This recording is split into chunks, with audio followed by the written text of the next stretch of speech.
Well, I hear that my next guest had dreams of becoming a break dancer or a trapeze artist or even a professional athlete or even a musician. But Professor Anthony Figaji of UCT is now a leading expert in pediatric neurosurgery and the president of the International Neurotrauma Society. He's joining us on our show this morning to chat about his journey to his role and, of course, his plans for his tenure. Good morning, Professor. You said I can call you Tony. Absolutely. So I'm going to do just that. And I heard you giggling when I mentioned all of those childhood dreams, but I'm sure that you found a way to still do some of them. Well, a little bit trickier now, having children and the job that I do. Yeah, but let's talk about this job that you do. Your research as head of trauma in South Africa has been quite prolific, but can you tell us how you got into it and how your colleagues are amongst the leading pack that is putting South Africa on such an international platform with the incredible work that you're doing?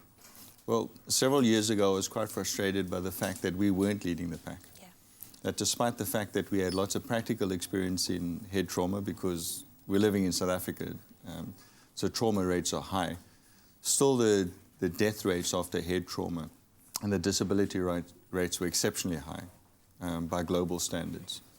And that shouldn't have been the case, because it's not just about one's practical experience, it's also about having an advanced infrastructure and advanced technology, because the brain is a complicated organ.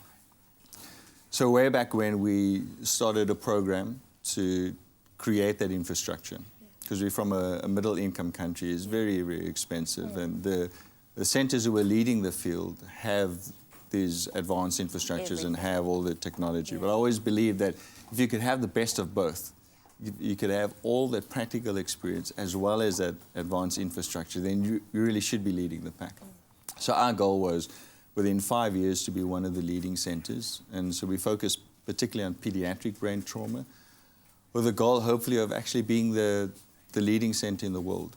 Wow. And now, a decade later, that's exactly what we are. That's quite amazing. Now, you recently went to the United States in your capacity as president of the International Neurotrauma Society. What does that role specifically entail, and what is going to be happening at the 2018 conference? So, very broadly, my role primarily as the president of the society is to be an advocate for greater research, innovation, and better clinical care of head trauma, so that our death rates and our disability rates can diminish, and we understand more about the brain at the same time.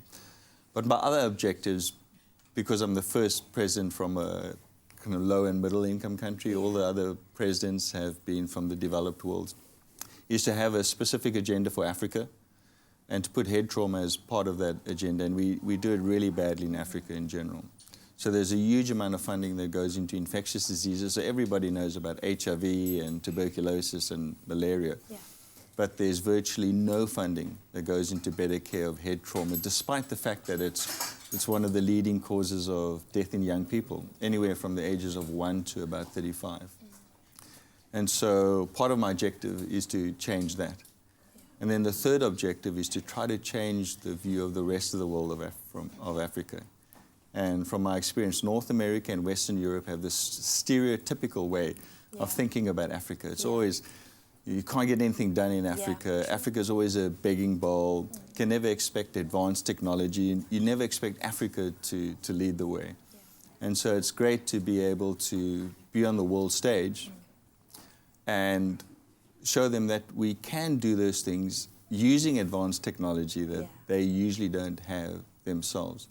And to have an African center leading the way is a way that recalibrates their thinking, which is quite gratifying. It is gratifying, and we want to say thank you for putting Africa on the map, and thank you for your groundbreaking work. You are definitely so inspirational. Man from Woodstock, right here in Cape Town, and you are definitely just flying that flag so high. Thank you so much, Professor Anthony. You are awesome. Thank you very much. Wonderful. So wonderful having you here. And of course, when South Africa has international industry leaders and champions, we always need to do our best to celebrate and support them. And that is why the whole of Mzansi salutes Professor Anthony Figaji on the groundbreaking work that he's been doing. And of course, we wish him all the best in continuing developments in this field.